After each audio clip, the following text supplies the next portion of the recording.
Go.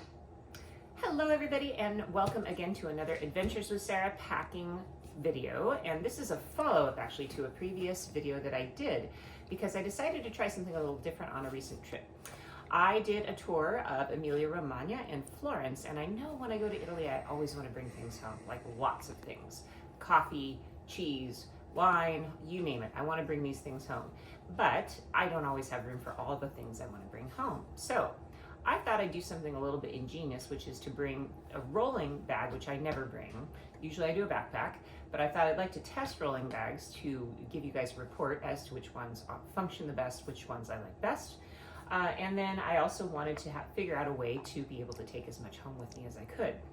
So I did that thing, and now I'm going to show you what I brought home. I'm going to unpack this bag and this bag. So basically what I did is I filled this bag up with clothes, and I folded this is a backpack that folds up into almost nothing, just a little thing this big.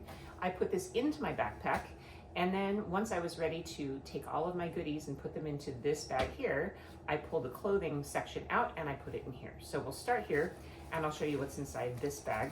This is that same backpack I've recommended numerous times, G4 free, about $30 on Amazon. This has been to Thailand, it's been to Morocco, it's been to Egypt, it's been to Italy, it's been all over the world. Looks great, still fine. It's just a completely cheap and cheery backpack. Doesn't weigh hardly anything, which is why it was a good extra bag. So inside here, if you remember from the previous video, or maybe you haven't, I had kind of a mobile wardrobe. So I'm gonna pull out, if I can, actually this might not work well. Oh, there we go. I have in here a mobile wardrobe. So this is a hanging wardrobe that goes into a closet with these hooks like this. Once you put it into the closet, you unstrap it, and watch this. So all of my clothes are in here. I've got flat fold things here. This is all things that are rolled, and the bottom rack has all of my underwear, bras, jewelry, things like that. So this is how I've been traveling, and I want to tell you, I love this thing. I loved it so much because every hotel I went into, I put it into the closet. Everything stayed neat and tidy. And normally I bring packing cubes, which I still do recommend, but the problem with packing cubes, every single time that I open up the packing cubes, everything falls out. You know, so that's the problem, is that I always found that I was repacking and refolding everything every time that I wanted to move. And when I'm doing tours and I'm moving every couple of days, that's inconvenient. So this I love. So 5 stars on this. This is about $40. The only bummer is it's not lightweight. I think it weighs over a pound just by itself. So that means it's critical to pair this with a lightweight rolling suitcase, which I did, which is this bag here. So this worked out well. I put this into this backpack and I checked it on the way home, and that was great.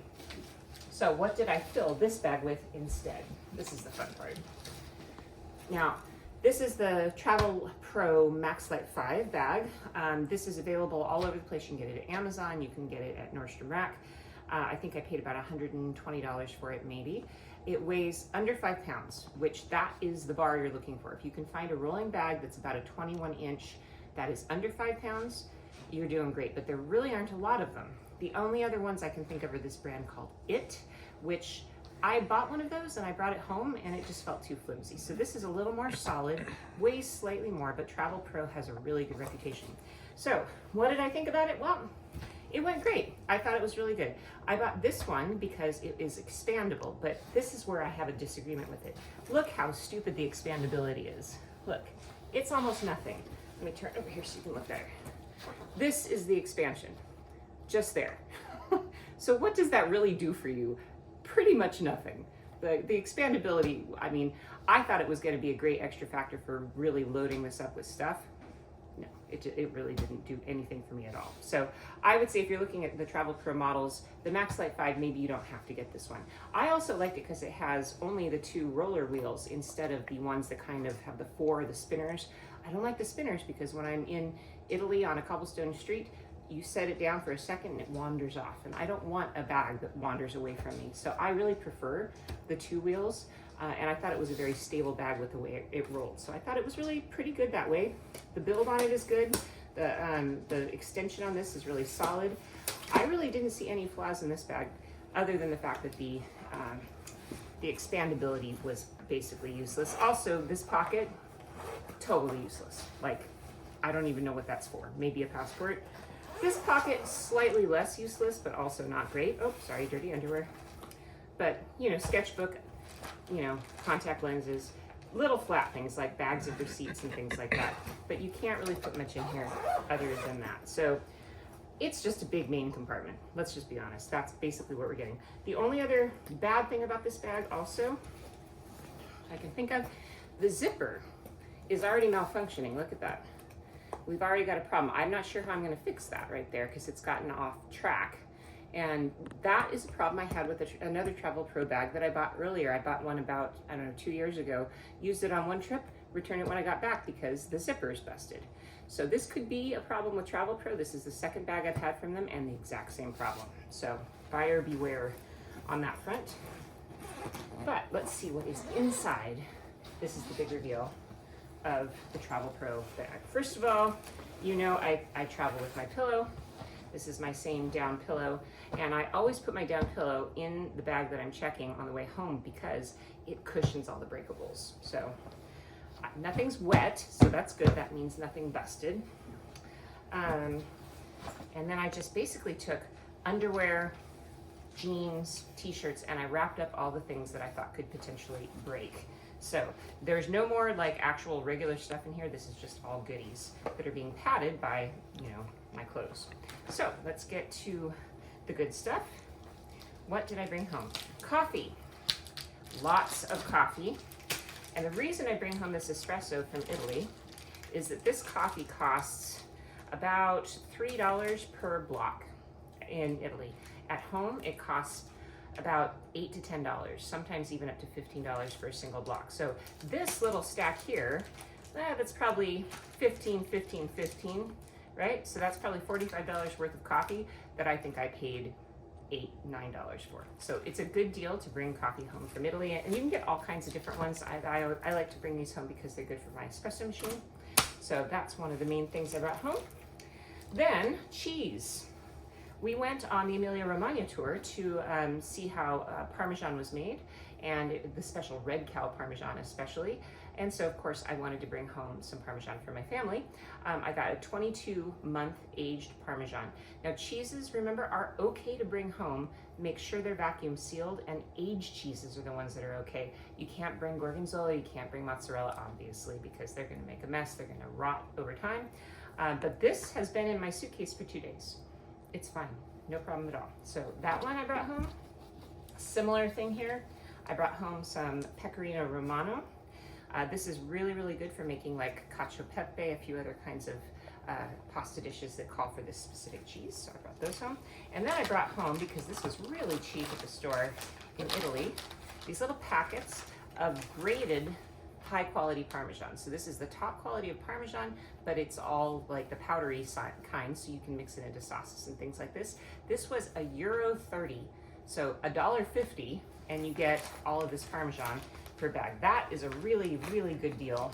So I brought home a few, oh, and I also got a pecorino one also for recipes called pecorino. So very cheap, what a good deal. Other things, chocolate, hot chocolate. This is Italian hot chocolate that you cook on the stove, and it's like pudding, hot chocolate pudding. This is for the kids, they always love that. This I got at Italy. They are dried spicy peppers that you eat like chips.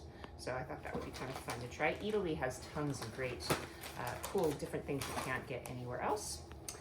Moving on to some other things. Oh, cashmere sweater. I'm gonna unearth my cashmere sweater. And what has it got inside of it? A bottle of Lambrusco. Look at that. So no problem at all bringing home a bottle of wine as long as you pat it really, really well. So I've got one bottle of wine. You can bring up to 2 bottles of wine home through customs without a problem. So I've got 2 bottles in here. My other one is for the cameraman. Cameraman is getting also a bottle of Lambrusco. Yay! So Lambrusco is the wine that I'm sure your mother drank in the 1970s because it was very popular in the 70s and 80s. It's an inexpensive red wine, but it's fizzy. And I have to tell you, it's really good if you get a good one. And it's not something that's very popular in the US, but I challenge you to try Lambrusco again. Not like Mateus or whatever the other like cheesy brands from the 70s are, but really nice ones from good producers. This was about €5. So when you're thinking about which wine should I take home with me, because it is a bit of a pain in the butt to lug a bottle of wine home, make sure it's something you can't get anywhere else. So these were bottles that I already looked it up. You can't buy these in the US, and they were only €5. So I thought, gosh, that's worth lugging. So that's why I've got 2 of those, and padded with jeans and sweaters. What else do we have in here? We've got a cheap bottle of, well, cheap being relative, balsamic vinegar. This is just one from Italy. It's not the highest grade, but it's a pretty good grade. I think this was about $12, and that just tells you that this is your typical salad dressing kind of balsamico. However, I also have this kind of balsamico that is a very high grade one that you could use more for cooking, for sauces, things like this. This is from a place that we visited, and it is balsamico made in the traditional method of Emilia Romagna, no, of Reggio Emilia. That's what it is. So it's not the Modenese kind, it's a different type, but it's very, very good, and you can just eat it with a spoon. You could put it on ice cream even. So that's a very good one. And then somewhere in here I have a third one, but we may have to dig to find it. Oh, more cheese. This is an even more, oh, this is Grana Padano, so this is not Parmesan. Grana Padano is basically almost exactly the same as Parmesan, but from a different region. So it tastes very similar, but Parmesan is kind of the classic, famous one.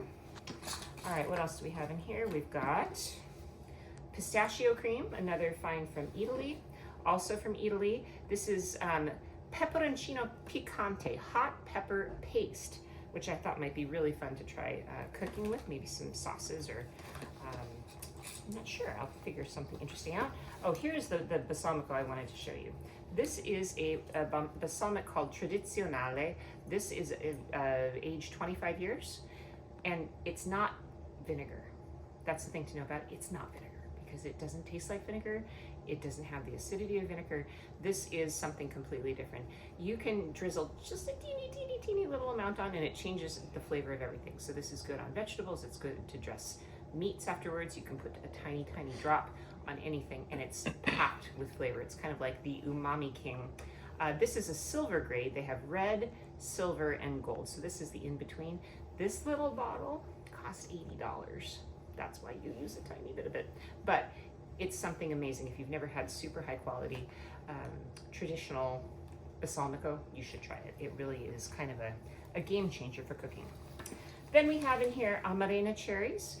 I love these. They are soaked in a liqueur, and of course the jar is super beautiful. This is a very famous cherry producer in syrup. You can put these on ice cream. You can put them into drinks.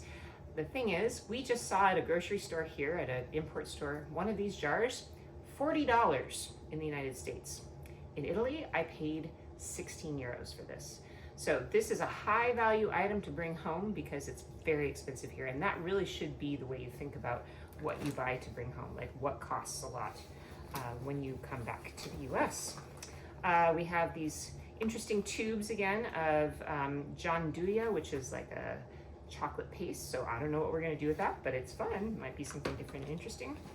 Got some little tea towels here that I bought in Tuscany that are kind of fun.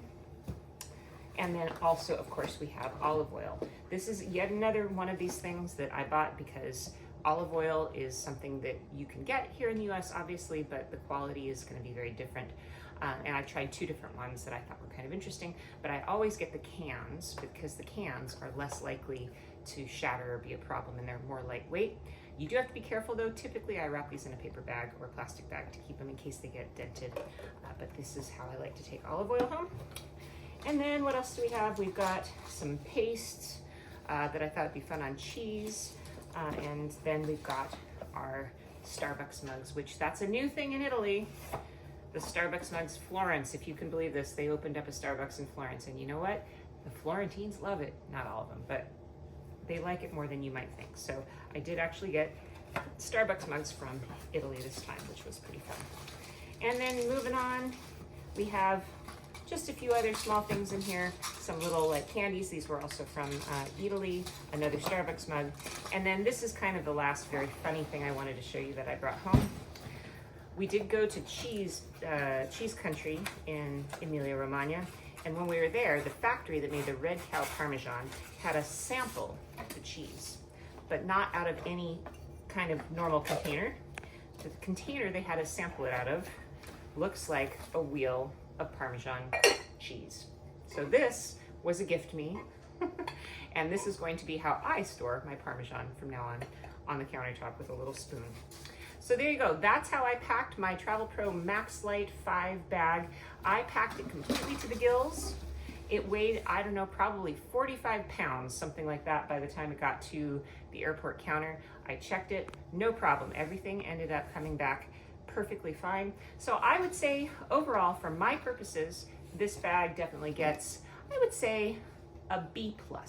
I'm giving it a B+ because the expandability is stupid, and also the zipper didn't quite function as well as I would like. But hey, look, the wheels are still really in good tact. Everything else, it looks pretty much like a new bag still. So solid B+ for 150 bucks-ish. It's a pretty good deal. So there you go. That's the report from the road here, packing and unpacking. And I will be back again very soon with another review from a new bag, another rolling bag, which is going to be a Briggs & Riley bag. So stay tuned for that packing video, probably coming up in a couple of weeks. Thanks for joining me, and I'll see you on another adventure. Ciao.